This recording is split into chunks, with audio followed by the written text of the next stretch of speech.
friends, good to see you. How are you? I'm Julie, a yoga teacher and knitting enthusiast from Eastern Pennsylvania, Eastern seaboard of the US. And I'm filming in a different room today. I usually film in front of our fireplace, but it just felt like the heat of the summer, this room would be nicer. And behind me, you might notice an instrument, wondering what that is. It's not a piano, it is a harpsichord. Yes, that was my former profession, teaching and concertizing a while ago. I still play, and of course for my own enjoyment and for other occasions too. But this is an early keyboard instrument from about the time of the 1600s. It was very popular, and through the late 1700s. So if you want to know more about that, I can give you a little introduction to my friend, the harpsichord. Um, if Leave me a comment and let me know if that's of interest to you. Anyway, today we are in a heat wave here in eastern Pennsylvania and throughout much of the eastern seaboard here. There's a heat dome holding the heat in, and so it is around 100, which is what, 37, 38 degrees European Celsius. And so I'm happy to have air conditioning. A week or so ago, we lost power in a big storm that came through during another heat dome that we were having, and it became quite warm. Air conditioning wasn't working, and of course the fridge and the freezer were my biggest concern. And we did end up losing much of the meat, the fruit, the things in our fridge, and had to start over again. But I'm just grateful to have air conditioning.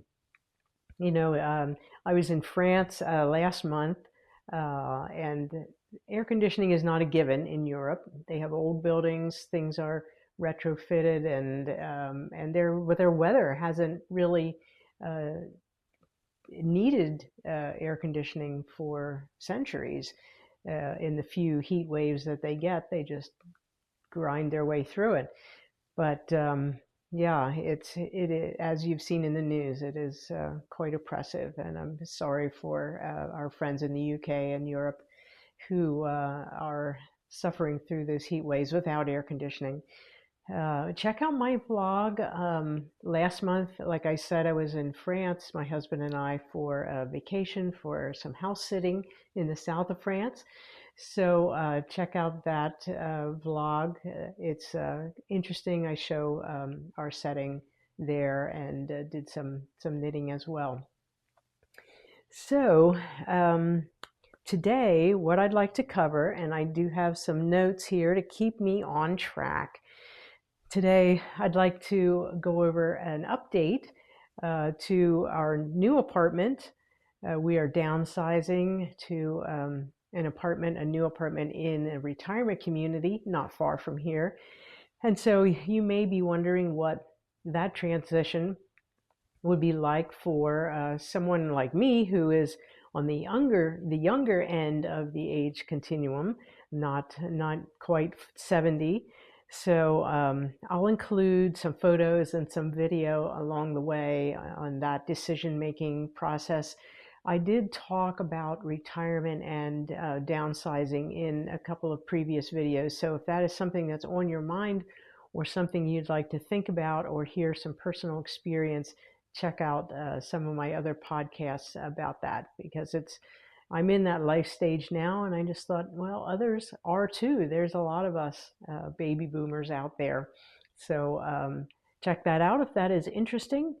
And I'll also give you an update on my knitting projects and any other life stuff along the way. If that sounds interesting to you, stick with me. I'll put timestamps in so you can skip ahead to the sections that you're interested in. My goal with my podcast is just to provide some calming content about my life, about projects that I'm working on that might be relevant. I'm not trying to sell you anything. I'm not trying to be monetized. I'm just having fun with this.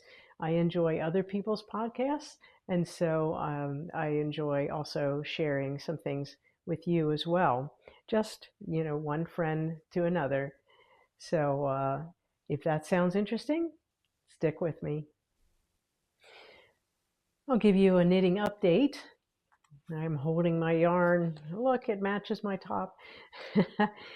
I can tell you, start out with what I'm wearing, and this is a knit that I did last year. It's a cotton top, the Mellow Mood top by Julia Piro.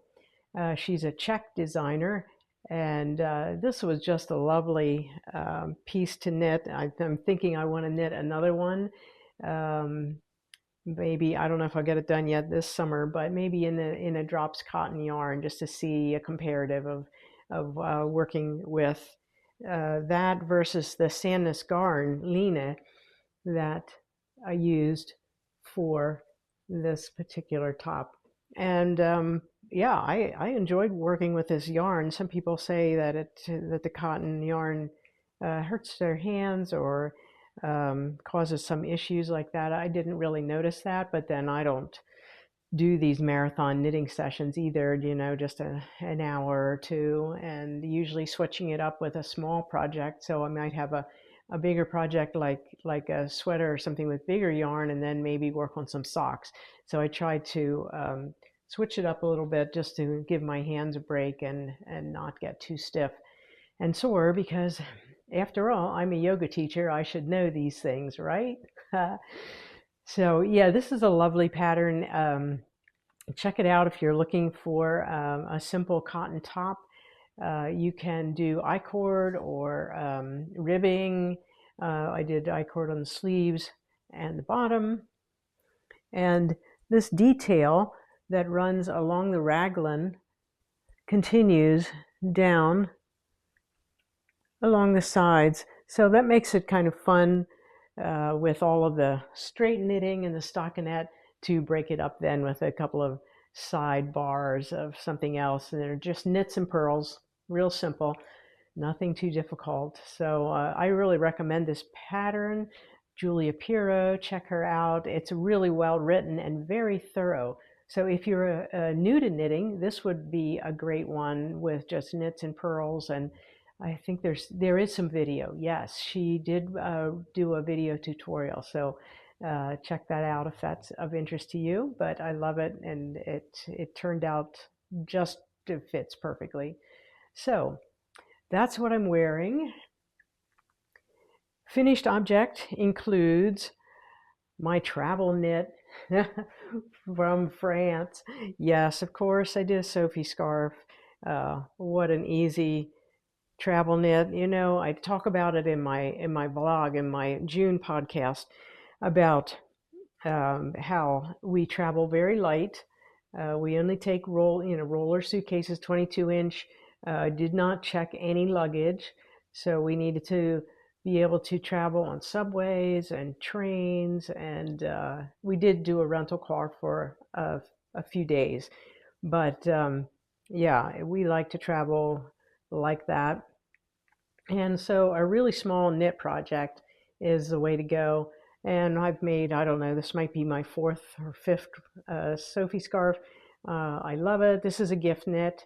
So I, for the first time, tried Cardiff Cashmere, which is one of the recommended yarns in the Sophie project. But there's so many little scarves, tiny scarves out there, and I don't know. I already bought the pattern and I like it, and so I'm happy to knit this. But this cashmere, super soft and everything, so it was fun to try knitting with that and see what that's like. So that was a pretty fast knit most of the time I was traveling. Next up, I have, let's see, I'm working on a pair of socks, vanilla sock pattern, and I've done this one before. Let me just take a break here and get the yarn label because I see it like right over there. I'll be right back. I am back with the yarn label for the socks that I am knitting right now. Laine du Nord, the watercolor sock. I have used this yarn before. This is sort of a purpley color, and it almost does a fade as you're working through it. This is it's pretty subtle on this sock. So here we are with the 2x2 ribbing at the top. This is a size medium. So we got 60 rounds on the leg and the heel turn, heel flap and gusset, and I'm working on the foot right now. It's a gift knit, did I say that? So this yarn, I thought it was blue when I ordered it online. Of course, we know that our laptops are not calibrated, so color is really relative when you're ordering yarn. But it's actually this purpley color, so I like it, but it's not what I was expecting, and that is okay. It is 75% wool, 25% nylon, and the color is 106, 106.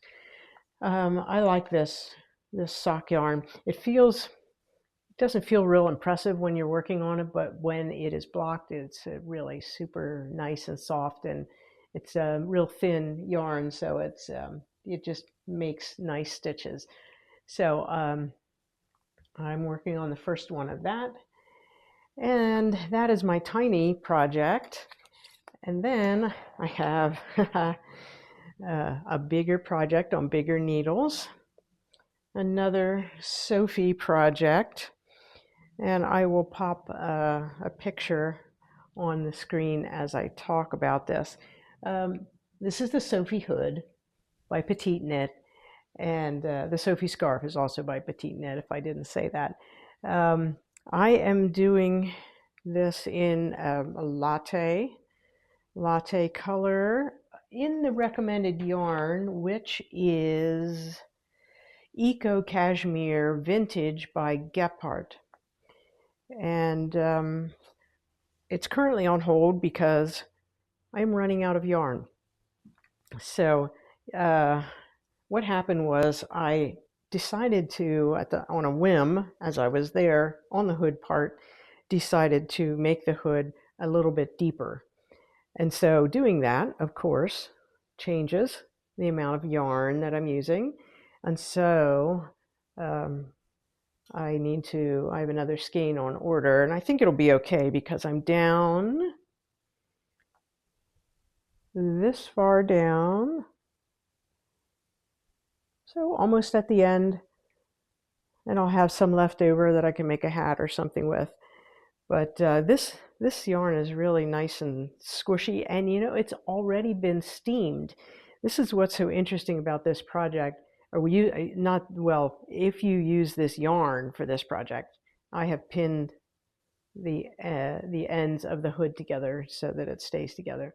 But this yarn, you are supposed to steam it before you use it. And so then kind of what you're working with and how it's going to bloom. So that was pretty funny. I have a video of that in a previous podcast. It looks like spaghetti on the stove, and I have it in a steamer. So you steam it, you let it dry.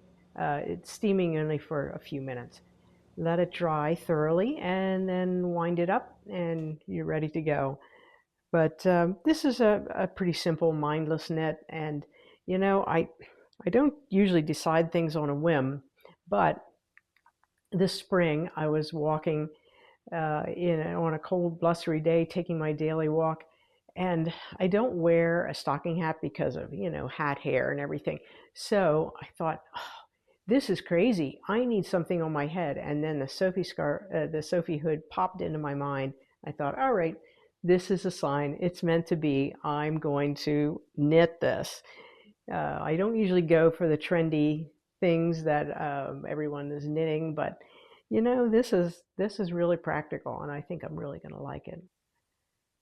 The last project I'd like to talk about that I'm working on currently on my needles is the Grace Pullover by Denise Byron.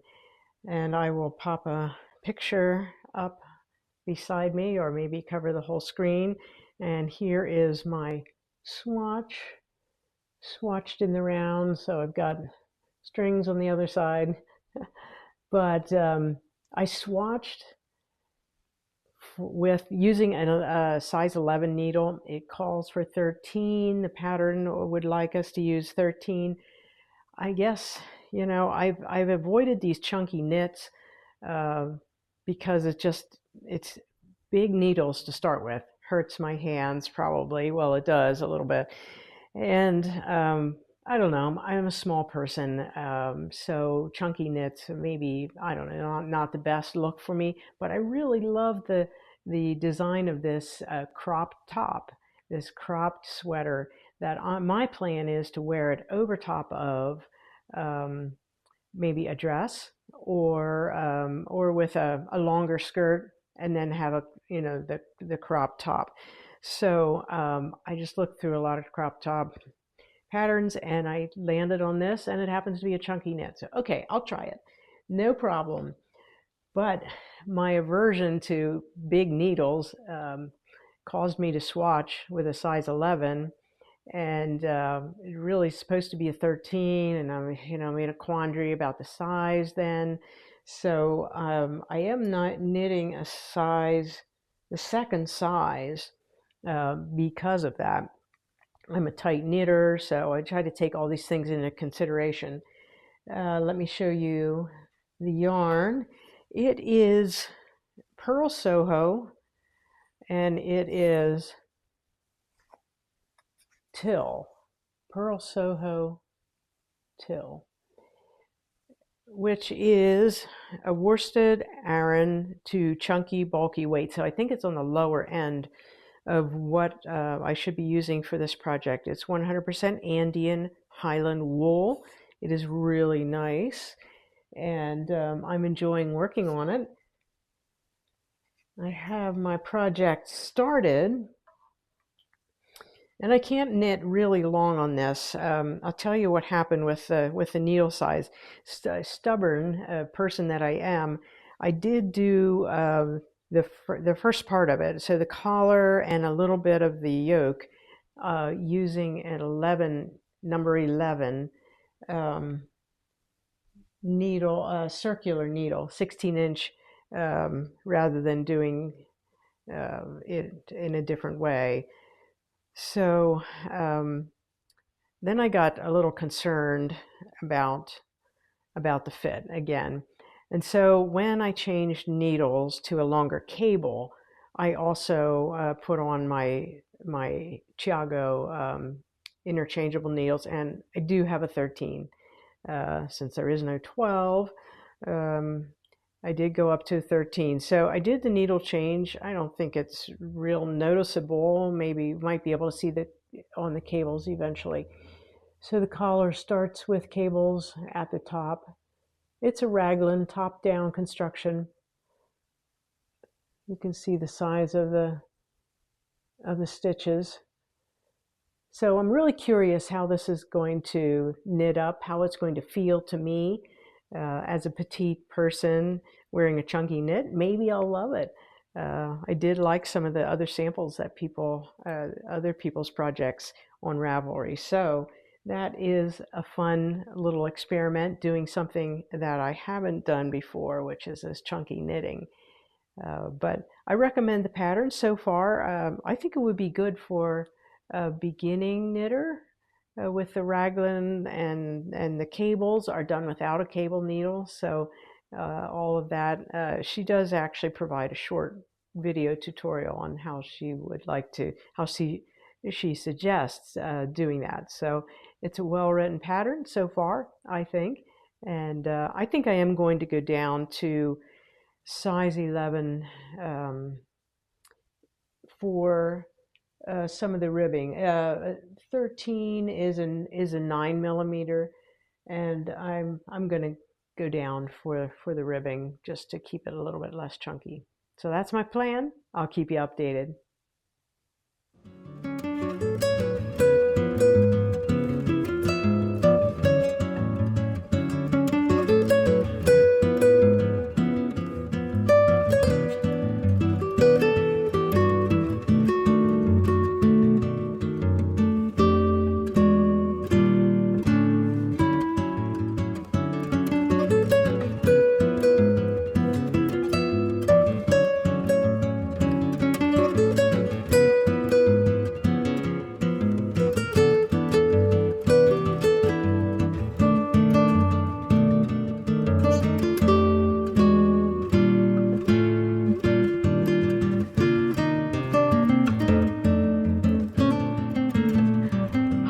Decided to move outside. It's such a beautiful day and thought I would take advantage of natural light out here in our screened-in porch. This is one of the nicest parts of our house, and we love it as an extra room during the summertime. But of course, now that I set up out here, I've got this excessively loud bird in the background, so I hope that doesn't come through too much on the soundtrack, and if it does, I will redo it inside. So the final thing I'd like to talk to you about is just an update and review of our downsizing project to a retirement community. And I have a few notes over here that I'll refer to because I want it to be all really in good order so that I can talk to you about it based on the facts and not just pulling out of my memory. So we can review the process and the timeline. I talked about this in a previous podcast. We were on the list for 7 years, a list to be future residents at a retirement community.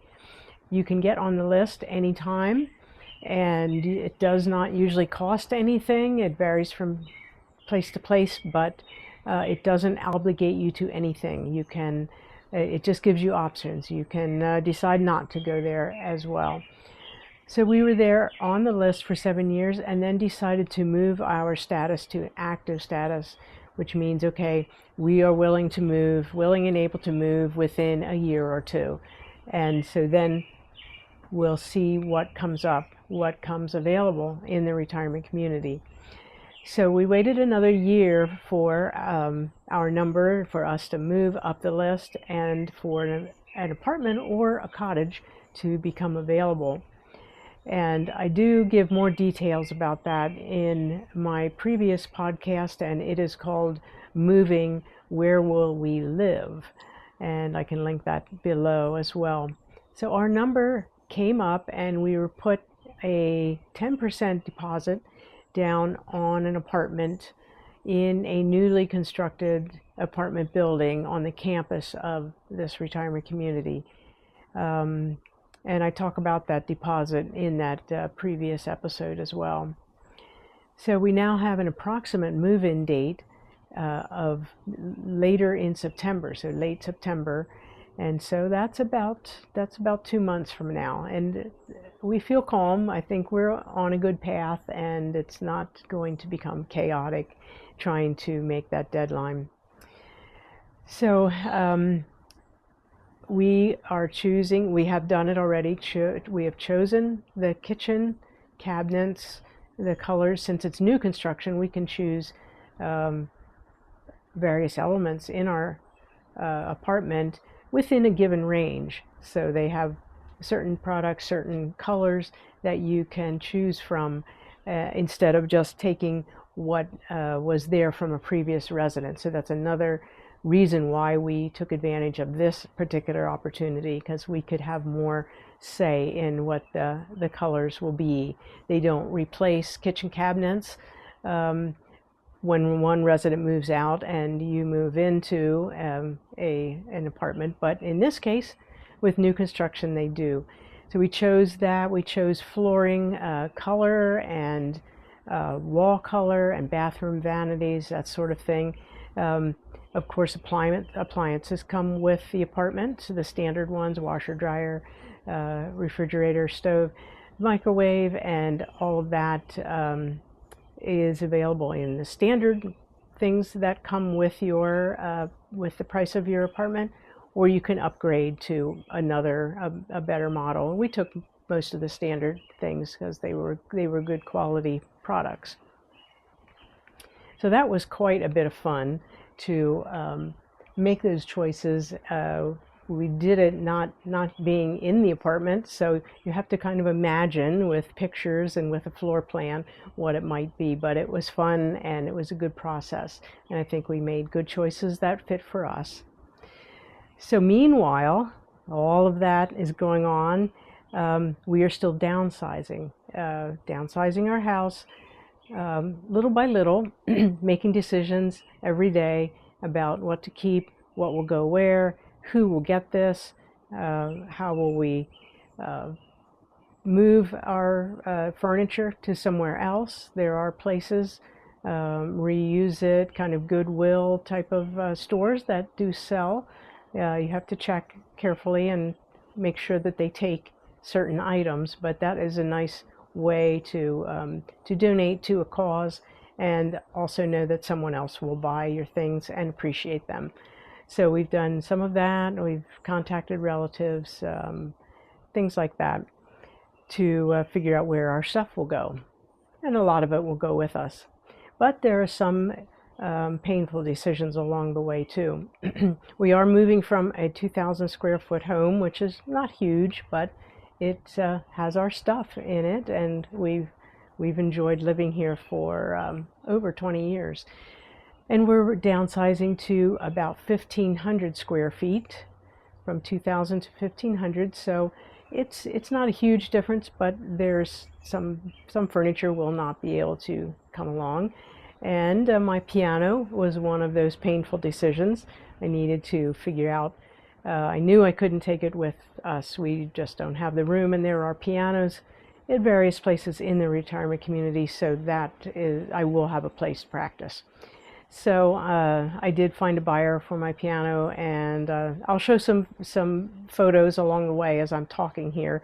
I'll show some footage now of my piano rolling down the driveway with the piano tuners as it moves on to a new home.